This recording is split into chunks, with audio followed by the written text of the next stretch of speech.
నమస్తే sir. Sir, కొమ్మినేనిపై SC ST చట్టంపై judge అభ్యంతరకరం. నిన్న ఆయనకి రిమాండ్ విధించడం జరిగింది ఈ నెల 24 వరకు. అయితే ఈ సెక్షన్లను ఎలా నమోదు చేస్తారు? గతంలో కూడా నేను పదే చెప్పాను. అక్కడ ఎస్సీ ఎస్టీ అనే అంశం ఆ డిబేట్లో ఏమొచ్చింది అని చెప్పి 2 సార్లు ఆయన వీడియో చూసిన తర్వాత ఆయన చేసిన వ్యాఖ్యలు ఎస్పీకి డిఎస్పీకి వివరణ కోరిన న్యాయాధికారి సురేష్ బాబు. ఎలా చూడాలి సార్ ఈ కేసు సంబంధించి? అంటే ఇప్పుడు సమస్య ఏంటి ఇక్కడ మీకు ఇలాంటి ఇష్యూస్ పైన మాట్లాడినప్పుడు దాని ఉచితానుచితాల కన్నా సమాజం మొత్తం పోలరైజ్ అయి ఉంటుంది. ఇప్పుడు ఒకవైపు ఏమో కొమ్మినేని తీవ్రమైన నేరం చేశాడు, ఆయన సంగతి తేల్చాలి అనే పోలరైజేషన్, ఇంకోవైపు ఏమో ఆయన ఏమీ తప్పు చేయలేదు అనే పోలరైజేషన్. ఈ 2 పోలరైజేషన్లో సమస్య ఎక్కడ వస్తుందంటే ఆ అంశం లోతుల్లోకి వెళ్ళి పరిశీలించేటువంటి పరిస్థితి లేకుండా చేస్తున్నారు. ఒకటి, ఆ డిబేట్లో కొమ్మినేని వారించి ఉంటే కరెక్ట్, అది వారించాల్సి ఉండే, వారించలేదు. వారించకపోగా ఒక రకంగా నీపై నీచంగా సోషల్ మీడియాలో క్యాంపెయిన్ చేస్తారేమో, అలా మాట్లాడకూడదు, అలా మాట్లాడితే అని అన్నారు. ఇవన్నీ ఒక ఫ్యాక్టర్. కానీ ఇవి చట్టం ముందు ఏ రకంగా నేరం అవుతాయన్నది ఇంకో factor. So what is unethical, what is improper and what is seriously illegal, రెండింటి మధ్య తేడా ఉంది. అనైతికం ఏంటి, అభ్యంతరకరం ఏంటి ఒక డైమెన్షన్ అయితే, చట్టంలో ఏ అంశం ఆధారంగా ఇది నేరం అవుతున్నది ఇంకో అంశం. ఈ రెండింటి మధ్య తేడా ఉంది. ఇప్పుడు ఒక అన్యాక్సెప్టబుల్ బిహేవియర్ వేరు, సివియర్లీ లీగల్లీ పనిషబుల్ బిహేవియర్ వేరు. ఈ 2 తేడాలు ఉంటాయి. చాలామందికి ఈ తేడా అర్థం కాక గందరగోళపడుతుంటారు. ఇప్పుడు ఇక్కడ కొమ్మినేని డిబేట్లో ఇంప్రాపర్గా ఉన్నారా, ఆయన అలా ఎలో చేసి ఉండాల్సింది కాదు ఒక గెస్ట్ను, అలాంటి వ్యాఖ్యల్ని వెంటనే మోడరేటర్ ఖండించాలి, ఇదంతా ఒక ఆస్పెక్ట్ అయితే, అది లీగల్గా ఏ రకంగా క్రైమ్ అవుతుంది అనేది ఇంకో ఆస్పెక్ట్. కానీ ఈ డిబేటు అనే అంశం కన్నా దీన్ని నేను నిన్న కూడా చెప్పాను, కొమ్మినేని అరెస్ట్ ఇది political decision, not just legal decision. Not just ఇప్పుడు ఆ డిబేట్లో ఆయన మాట్లాడిన అంశం ఒక కారణమైన నిర్ణయం వెనకాల ఖచ్చితంగా రాజకీయ నిర్ణయం అది. ఎందుకంటే అలాంటి అవకాశాన్ని కొమ్మినేని డిబేట్ ఇవ్వచ్చు ప్రభుత్వానికి, కానీ ఆ నిర్ణయం వెనకాలన్నది ఖచ్చితంగా రాజకీయమే. ఇప్పుడు అది కొమ్మినేని కాక సాక్షి కాకపోతే, అది వేరే జనరల్ ఛానల్లో వచ్చుంటే బహుశా దాన్ని ఖండించే వాళ్ళు ఇంత వివాదం అయ్యేది కాదు. సో అందువల్ల పొలిటికల్ అయినప్పుడు ఏమవుతుందంటే, అడ్మినిస్ట్రేషన్ గతంలో జగన్ ప్రభుత్వమైనా ఇప్పుడు చంద్రబాబు ప్రభుత్వమైనా అత్యుత్సాహాన్ని ప్రదర్శించి కొన్ని లక్ష్యాలతో కేసులు పెడుతుంటారు. ఇప్పుడు ఉదాహరణకు కొమ్మినేని పైన నువ్వు కేసు పెట్టావు అనుకోండి, ఇలా ఎందుకు మోడరేటర్ నువ్వు ఇలా అవకాశం ఎందుకు ఇచ్చావు, ఈ కేసులో బెయిల్ వచ్చేస్తుంది. ఇప్పుడు ఈ ఎస్సీ ఎస్టీ అట్రాసిటీస్ కేసు బహుశా నేను మొత్తం జ్యుడిషియల్ రిమాండ్ అదంతా చదవలేదు, ఆ కేసు రిమాండ్ రిపోర్ట్ అంటారు. బట్ డెఫినెట్గా case SC ST atrocity case అని నేను మీడియాలో కూడా చూశాను. అది ఎందుకు పెడతానంటే దాంట్లో బెయిల్ అనేది డిఫికల్ట్ అవుతుంది. ఓకే, కానీ అందువల్లనే మీకు వారు కేసు పెట్టించడం కూడా మీకు ప్రత్యేకంగా ఎస్సీ ఎస్టీ అట్రాసిటీ కేసు పెట్టడానికి వీలుగా ఆ కేసు పెట్టించారు కూడా. కానీ ఇది ఏమవుతుంది, అల్టిమేట్గా నిలబడుతుందా? ఇప్పుడు ఒక టీవీ డిబేటు, అమరావతి పైన అనుచిత వ్యాఖ్యలు ఒకరు చేశారు, ఆ వ్యాఖ్యలు ఇతను ఆపలేదు, లేదు అతని పైన కొమ్మినేని పైన ఆరోపణ అనేది ఆ వ్యాఖ్యల్ని ప్రోత్సహించాడు, 2 కదా ఆరోపణలు. అవును, ఆయన వ్యాఖ్యలు చేస్తుంటే ఆపలేదన్నది ఒకటి, రెండవది ప్రోత్సహించాడు అని ఇంకో ఆరోపణ. ఇందులో ఎస్సీ ఎక్కడిది ఎస్టీ ఎక్కడిది? అందుకే నేను నిన్న కూడా అన్నాను, ఈ ఎస్సీ ఎస్టీ అట్రాసిటీ కేసు కాస్త డైల్యూట్ చేస్తుంది, ఒక రకంగా అమరావతికి అన్యాయం చేస్తుంది. ఇలాంటి అత్యుత్సాహం అంటే కొమ్మినేని ఏ రకంగానైనా లోపలేయాలి అనే అత్యుత్సాహంలో అమరావతి అనే దానిపైన ఆ రకమైన సభ్య సమాజం అంగీకరించని వ్యాఖ్యలు చేసిన కేసును నీరు కారుస్తుంది కదా. సో కేసులాగా ఉంటేనే నడుస్తుంది. నువ్వు ఇప్పుడు ఏమవుతుంది, మీరు అన్నట్లు జడ్జి అభ్యంతరాలు చెప్పడం, ఇందులో ఎస్సీ ఎక్కడుంది, ఎస్టీ ఎక్కడుంది, ఇలా అట్రాసిటీ ఎక్కడుంది ఎస్సీ ఎస్టీల పైన. సో అనే క్వశ్చన్ వస్తుంది కదా. సో అందువల్ల ఎప్పుడు కూడా పొలిటికల్ ఎస్టాబ్లిష్మెంట్ తమ పొలిటికల్ ఎక్స్పీరియన్సీ అంటారు, అంటే ఆ రాజకీయపరమైన ఆలోచనతో కేసులు ఫ్రేమ్ చేస్తే ఆ కేసులు అల్టిమేట్గా న్యాయస్థానాల ముందు నిలబడవని వాళ్ళకు కూడా తెలుసు. కానీ వాళ్ళ లక్ష్యము ఏదో 5 ఏళ్ల జైలు శిక్ష 4 ఏళ్ల జైలు శిక్ష పడతానికి కాదు. వాళ్ళకు కూడా తెలుసు ఇలాంటి కేసుల్లో సివియర్ పనిష్మెంట్ ఏమీ ఉండదు. అల్టిమేట్గా ప్రాసెస్ ఇస్ ద పనిష్మెంట్. ఆ ప్రాసెస్ను కఠినతరం చేయాలి అంటే ఇలాంటి కేసులు పెట్టాలి. లేకపోతే ఏమైతే నిన్ననే బెయిల్ వచ్చేది, నీకు వెంటనే బెయిల్ వచ్చేది, దీని మీద కేసు నడిచేది, కేసు ఒక నెలలు నడిచేది, లాస్ట్కి ఏదో అయ్యేది. సో అందువల్ల ఈ ప్రాసెస్ ఇస్ ద పనిష్మెంట్ కనుక ఆ ప్రాసెస్ను ప్యూనిటివ్గా మార్చడానికి, ఆ ప్రాసెస్ను పనిషబుల్గా మార్చడానికి, ఆ ప్రాసెస్ను కఠినతరం చేయడానికి ఇలాంటి కేసులు పెడుతుంటారు. అందువల్ల పోలీసులకు తెలియక కేసులు పెట్టరు, ప్రభుత్వానికి తెలియక కేసులు పెట్టరు. అందరికీ తెలుసు ఎస్సీ ఎస్టీ అట్రాసిటీస్ కేసు ఒక టీవీ డిబేట్ నడిపినటువంటి యాంకర్ పైన పెడితే అది నిలబడుతుందా? ఎందుకంటే మాట్లాడిన వారు ఎస్సీ ఎస్టీ, అంటే అక్కడ ఎస్సీ ఎస్టీలకు సంబంధమే లేదు కదా. ఏమైందంటే అలాంటి చట్టాల విలువను కూడా దెబ్బతీస్తుంది. ఇక దీనిపైన దేశంలో జరుగుతున్నటువంటి టీవీ డిబేట్లు ఎన్నిటిపైన కేసులు వచ్చాయి, ఇవన్నీ కూడా ఒక ఫ్యాక్టర్స్గా ముందుకు వస్తాయి. ఖచ్చితంగా మీకు కృష్ణరాజు పైన ఉన్నంత కేసు కూడా కొమ్మినేని పైన ఉండదు. ఎందుకంటే కృష్ణరాజు ఆ వ్యాఖ్యలు చేశాడు. కొమ్మినేని పైన ఆరోపణ, ఆ వ్యాఖ్యలు ఆయన చేయలేదు, చేసే అతన్ని ప్రొవోక్ చేశాడన్నది ఆరోపించవచ్చు, ఎలో చేశాడన్నది ఆరోపించవచ్చు, ఆపలేదని ఆరోపించవచ్చు. సో ఆపకపోవటానికి, అనుమతించటానికి, ప్రోత్సహించటానికి ఎంత సీరియస్ కేసు అవుతుంది అనేది పాయింట్ కదా. అంటే నిన్న జడ్జి ముందట సార్ వీళ్ళు డైరెక్ట్గా ఎవరైతే అప్పీల్ చేయారో వాళ్ళు ఆయనే చెప్తున్నారు, కృష్ణరాజే దీనికి పూర్తి బాధ్యతలు వహించాలి, మాకు సంబంధం లేదని వీళ్ళే కృష్ణరాజు గారు వీడియోలని జడ్జికి చూపించారట. అంతే కదా. ఇప్పుడు కృష్ణరాజు ఇన్ఎస్కేపబుల్ కదా, ఆయన వ్యాఖ్యలు చేశాడు కదా. ఇప్పుడు రెండే ఆప్షన్స్, ఒకటి కృష్ణరాజును కూడా ఓన్ చేసుకోవడం ఒక ఆస్పెక్ట్, రెండో ఆస్పెక్ట్ ఏంటంటే దాంతో డీలింగ్ చేసుకోవడం ఒక ఆస్పెక్ట్. డీలింగ్ ఓన్ ఎలాగో చేసుకోరు, ఎందుకంటే సాక్షి యాజమాన్యమే ప్రకటించింది కదా మాకు సంబంధం లేదు అని. సో ఓన్ చేసుకునే స్థాయి అవకాశం కూడా లేదు. ఆ వ్యాఖ్యల స్వభావం చూస్తే ఎవరు ఓన్ చేసుకుంటారు అలాంటి వ్యాఖ్యల్ని. సో అందువల్ల ఆ వ్యాఖ్యల్ని లోకల్ ఆయన చేసిన వ్యాఖ్యలు మాకేం సంబంధము అనడం ద్వారా ఇతర అప్పుడు ఆ పిటిషనర్లో కొమ్మినేని కావచ్చు, సాక్షి మేనేజ్మెంట్ కావచ్చు, వీటిలను తప్పించడానికి వీలు కలుగుతుంది. అందువల్ల అల్టిమేట్గా నేను చెప్పేది లా అనేది ఇంటర్ప్రిట్ ఎలా చేస్తావు. సో ఏ సెక్షన్ల ప్రకారం ఆర్టికల్ 19(1)A భావ ప్రకటన స్వేచ్ఛకు హక్కిస్తుంది, కానీ దానికి బౌండరీస్లో ఆర్టికల్ 2 సహేతుక ఆంక్షలు రీజనబుల్ రెస్ట్రిక్షన్స్ రూపంలో పెడుతుంది. ఆ రీజనబుల్ రెస్ట్రిక్షన్లో మొరాలిటీ, డీసెన్సీ ఇంపార్టెంట్. ఇది ఖచ్చితంగా ఇండీసెంట్ వ్యాఖ్య, ఇమ్మారల్ వ్యాఖ్య, ఎట్టి పరిస్థితుల్లో నేను నిన్న కూడా చెప్పాను, మొన్న కూడా చెప్పాను, సభ్య సమాజం అంగీకరించే వ్యాఖ్య కాదు. ఇది అమరావతి బ్రాండ్ను దెబ్బతీసే దురుద్దేశంతో చేసిన వ్యాఖ్యగా కనబడుతుంది క్లియర్గా. ఇది అమరావతి పట్ల తమ దీర్ఘకాల వ్యతిరేకతను ప్రదర్శించుకున్నారు. సో లేకపోతే సందర్భము లేదు అమరావతి పైన అభాండాలు వేయడానికి. ఆ సంబంధిత వాళ్ళు ఆ టైమ్స్ ఆఫ్ ఇండియా కథనాన్ని కోట్ చేశారు, అది కూడా అమరావతిని ఉద్దేశించింది కాదు.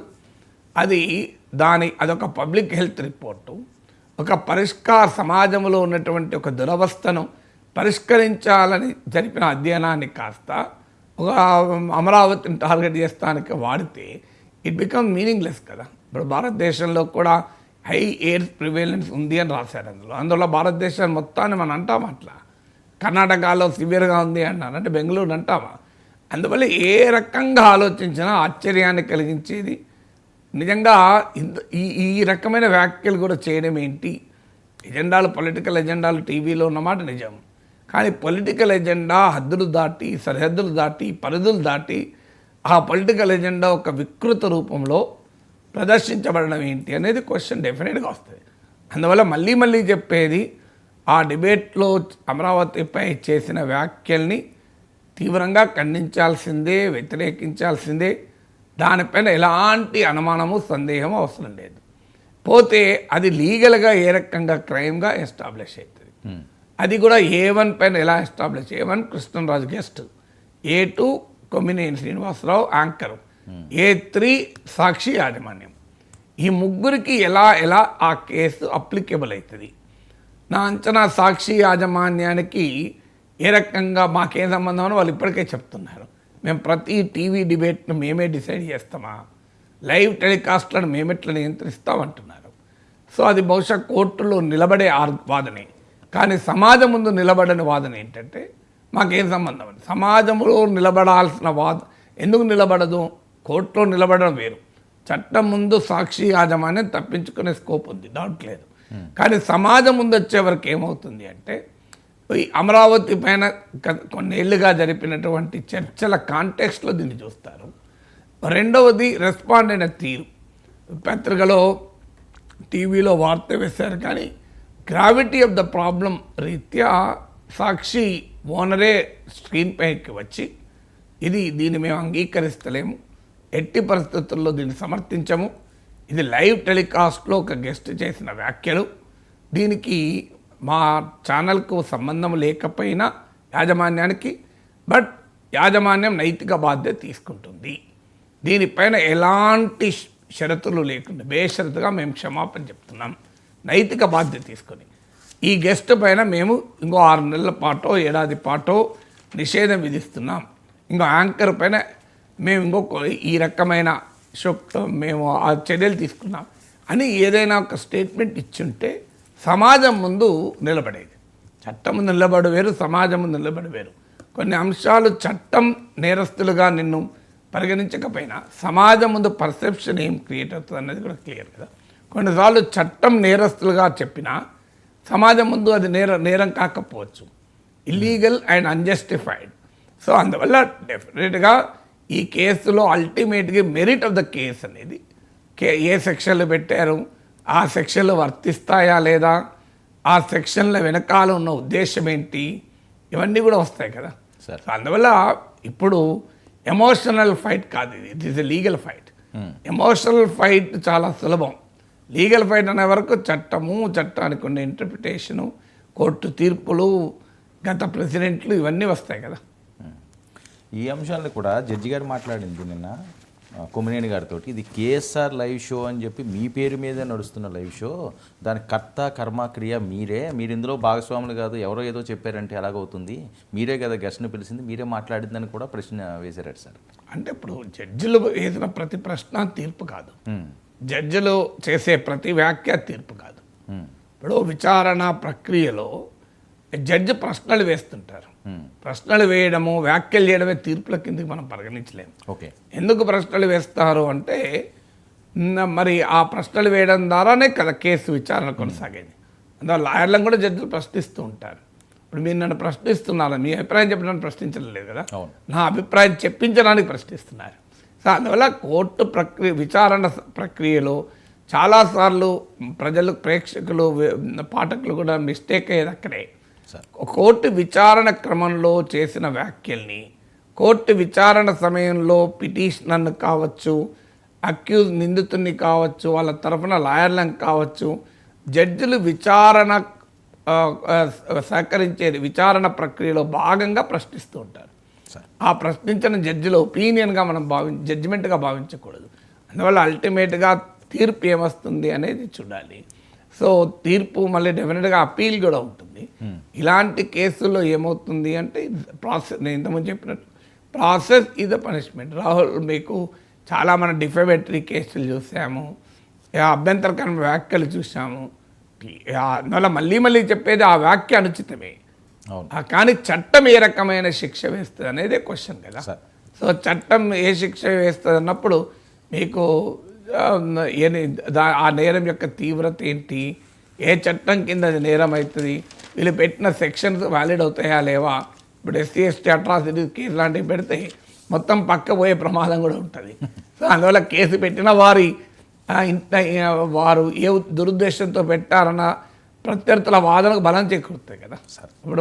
ఇప్పుడు ఇటువైపు అక్యూజ్ నిందితుల వైపు నుంచి వాదన ఏముంటుంది, మా పైన కావాలని చేస్తున్నారు, రాజకీయ కక్షతో చేస్తున్నారు అని వీళ్ళు వాదిస్తారు సహజంగానే.